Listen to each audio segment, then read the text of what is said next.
Yeah, okay.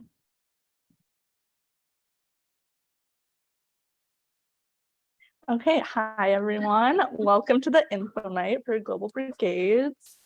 We're going to start with introductions. So I'm Abby, I'm the education chair, and I'm in my 5th year of biopsych. Hi everyone, I'm Nicole. I'm campus chairperson. I'm Jake. I'm the medical chapter president this year, and I'm in my 4th year of the PC Honor program. I'm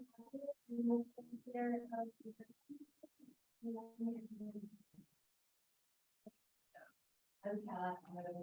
I'm communication. And I'm Andy. I'm with the consumer relations, but we have a 3rd-year bias called next meeting.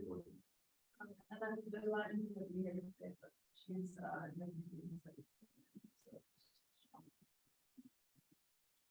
And then we still have some open roles. So we have member at large and engineering co-president. If anyone's interested, you can Nicole at the end.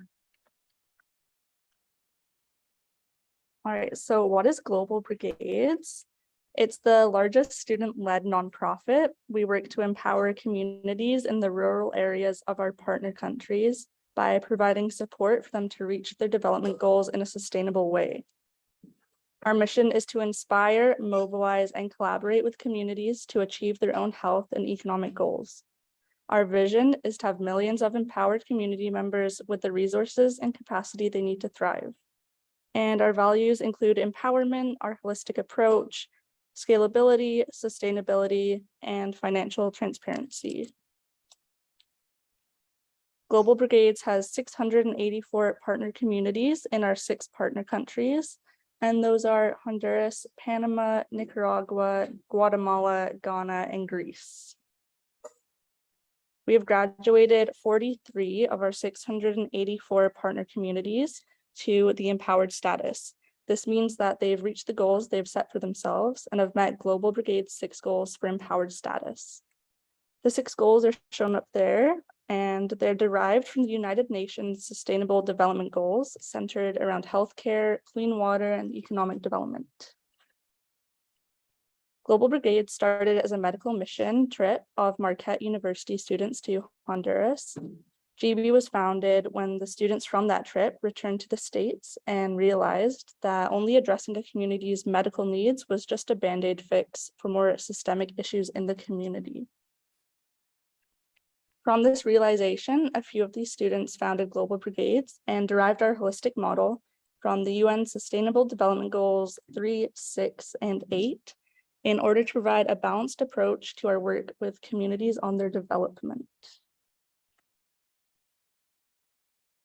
So all of our programs, leadership development, and administrative costs are supported through the fundraising efforts of more than 500 GB chapters around the world.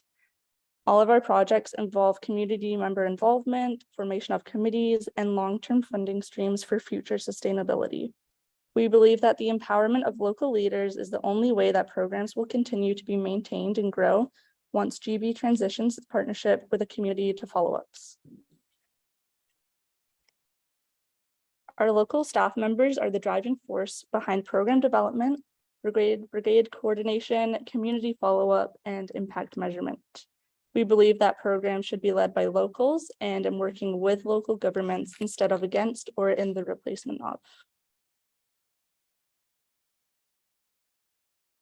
So UVic Global Brigades was founded as a medical chapter in 2007.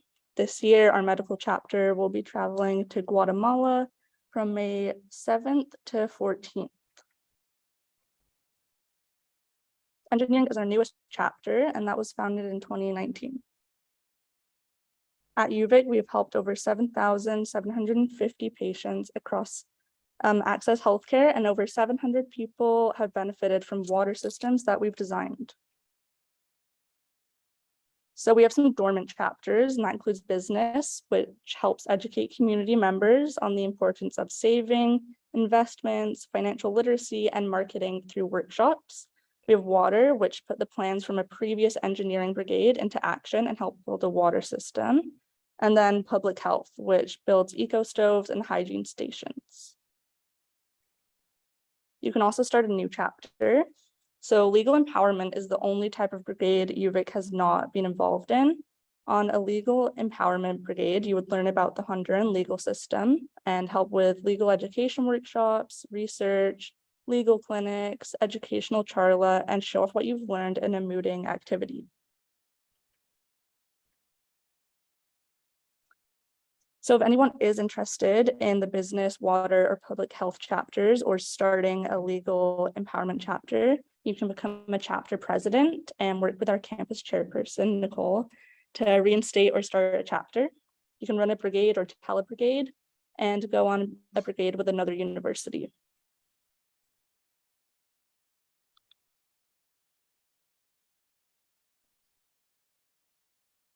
All right, so Nicole will talk about what it looks like at UVic.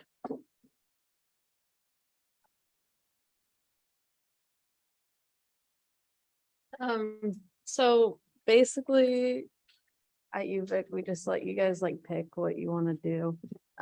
There's really anything required unless you actually sign up for brigade, in which case something like a packing night. So when we pack all our materials that we take with us into suitcases, because you guys would have to bring a suitcase to that. So you coming is kind of essential for that happening. So every week we'll have a meeting. At the meetings, you'll just learn what you need to know about local brigades, any skills you need for when you're on brigade. So like Kat can teach us how to do blood pressure. And then it's also just like a great place to make friends. And then we have fundraisers and volunteer nights, which Andy will talk about later. And then we do plan social events on occasion. It's fun. Come to those if they happen. I didn't go to anything my first year in this club and I regret it. So, and then if you can come on brigade, come on brigade. It's super fun. It's not financially feasible for everybody. But through our point system and fundraising, we try to make it more accessible to those who need it. And for the point system, the more you participate in fundraisers, the more money you'll get off your brigade. And then basically we just expect you to show up when you can. And that's really that. Yeah. And then it's just super fun. This is me on my first brigade. It was super fun. That's my best friend next to me. I met her on brigade. And yeah, it's super fun. You get to shadow professionals in your field. So if you're pre-med or thinking about medicine, medical brigade's super cool. So you get to actually like participate in healthcare in a way that you just can't do in Canada, because you can't get access to that here because of all of our laws. And then you get to travel, learn about stuff. Executive roles look extremely good on resumes. Also, just being in the club and being able to talk about the stuff we do looks extremely good on resumes. Yeah. And so now Jake is going to talk about medical brigade. Cool. So the two chapters we have on campus are medical and engineering. I'm the medical chapter president this year, so I'm trying to kind of find the brigade and running it, or you can just switch to the next slide. What a medical brigade looks like is you basically help local physicians and local workers run like a pop-up healthcare clinic in local communities that basically have no access to healthcare. So what the brigade would look like, yeah, that's what we call a mobile medical clinic. The different stations that you'd have a chance to partake in are triage, which is just basically like patient intake. Consult, so there will be a translator there that you can actually work through to speak with the people who are coming into the clinic. If you want to go ahead and learn Spanish on your own, that's fantastic, but it's not necessary. OBGYN, there's also a gynecology station in the pop-up clinic that female students do have the chance to participate in and shadow a physician. Dental, there is a dental station. Um, there is a dentist. I'm not super sure what's involved in dental station. Sure. So basically, there's, usually there's two vendors, and one of those is doing fillings, and one of them is extractions. You get like, Yeah. 6 months. Mostly shadowing role. Yeah. Yeah. That's super cool. Optometry is you actually get, this one's a bit more involved. You actually get the chance to operate the machine. It's super easy. And then figure out a prescription for people who come to the clinic. We also bring, that's part of like our fundraising is to collect a bunch of glasses. Bring out the gate that somebody will take.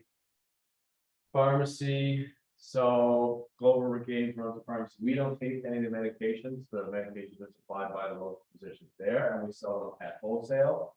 When in reality, they just may not be able to afford the medications they need. But that way, since we're selling at wholesale, it's a bit more sustainable instead of just we're going there and giving them a bunch of things. They still have to pay for it themselves. And Charlotte, this is kind of more education. So there's also education for the kids and also the adults. So things we teach the kids like proper sanitation, like hand washing and teeth brushing. Same kind of thing with the adults and also safe sex practices, that kind of stuff. So that's kind of what a medical brigade would look like when you're participating in the clinic. You can switch to the next slide. So what kind of, this is just some stats on Guatemala. So there's a few partner communities we'll go to. We'll move around to different communities. For during the week, or is it the same community? I don't know what I'm. Okay, that's yet to be decided, we'll say. And just some stats on kind of things that they lack access to. The big one there is close to half of the rural population does not have access to basic or safe and managed sanitation facilities. And close to 10% doesn't have access to drinking water. It's pretty common in some of these communities that don't have clean water, that you see a lot of diarrhea in kids. So a benefit of running the medical brigade is will actually give them the chance to get the medication they need. Common source, yeah, and this is just some common sources of income for these rural communities: agriculture, fishing, and weed and that and stuff. Do you guys have any questions on what a medical brigade might look like?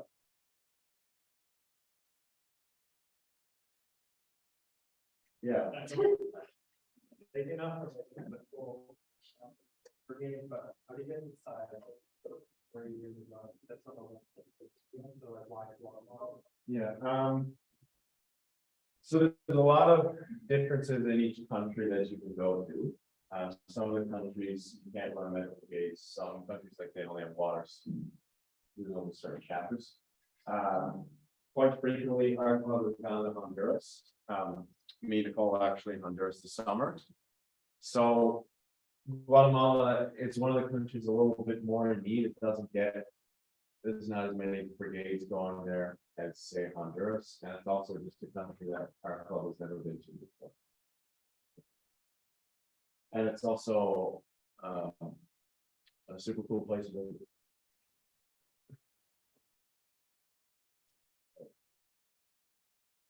Yeah, so basically, medical brigade is be a volunteer helping physicians run a week-long pop-up clinic in communities with no access to healthcare. The doctors are already there to work. No, they're local doctors. Yeah. Single hired doctors in the country. Yeah, if they're. Yeah, cool. Is that it? Yep. Okay. Thank you. Sweet. All right, and now Andy's going to talk about the Victoria partnerships that we have. All right, hey everyone, how's everyone doing? All righty. So my favorite part, not with Global Medical Brigades, is not only going on the brigade, but it's also we also work with our local charities, Victoria charities. We also make partnerships around the local community. And so, which is really exciting for me to do, you know, you get to meet cool new people. And for example, one of that is backpack buddies. We work with backpack buddies and they're originally from, you know, Vancouver. And so what they do, there's school programs where they provide free lunches for certain students who need them. And so that's really cool. And we'll make some volunteer nights and help them out. And that's something we do. Next, we also do Soap for Hope. And we will help organize, you know, some blind and toiletries. And what they do to provide is some hygiene products that we can bring to the parade. And so it's like a positive friendship, partnership that we have there. We help them and they help us. And next, we have Must See Church. That is one of my favorite things to go to. So what happens is they have an event and where it's in a church. And what I've been there last year, and what we do is provide food services to like homeless people locally. So like who's never been to Vancouver? Like who lives in Vancouver? Like downtown from the side? Have you guys heard of like the street savers in downtown? No, something that we do there, we do here, we just buy food and we volunteer with them. And next. Prep 101, if some of you guys are interested in medicine, going to medical school after, Prep 101 has discounts where they help you with studying the MCAT, if that's something that you guys are interested in. Yeah, so we get a discount for the- And thank you. Thank you. All right, so some upcoming events that we have. This Sunday, we're doing a bottle drive from 10 a.m. to 4 p.m. If you want to sign up for that, there's a link in our link tree, which is on our Instagram. And then we're gonna have our next meeting in the same room, same time. Yeah. Any questions?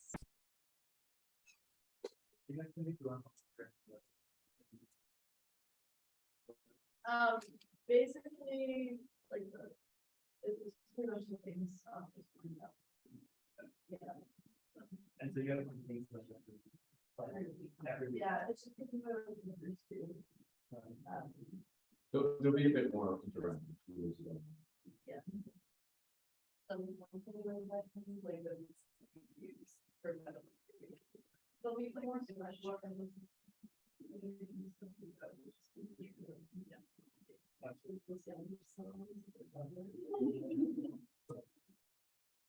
Good question. Yeah, so there's no legal. We don't have them right now, we want to start one, we can talk about it. Yeah. So is it just the medical brigade? So no one has plans right now, our PA, which is like the Global Brigades, the person who works in the organization, that helps us organize our brigades, she's out of the office currently, so we're gonna have engineering brigade. You're gonna, I'm sorry, you said you were gonna find out. An engineering brigade, Oh, yeah. but she's not off, so it's great. But yeah, we can talk about the brigade responsibility, email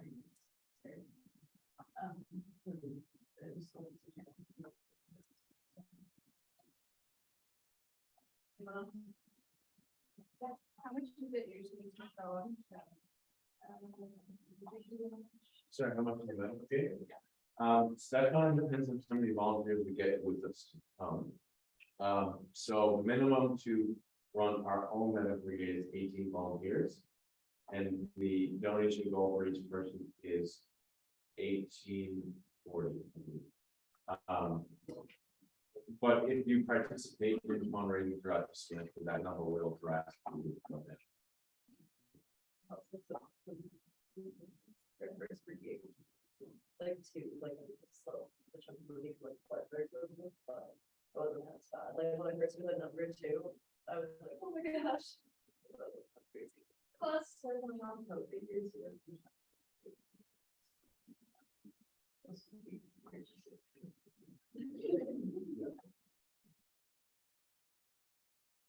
I don't know.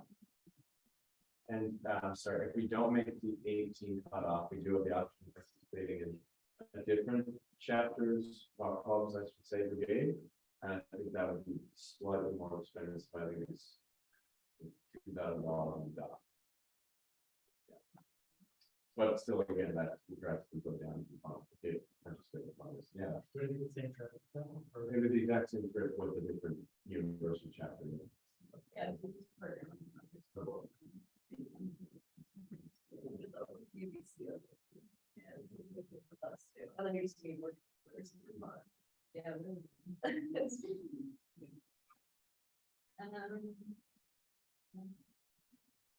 That's all we.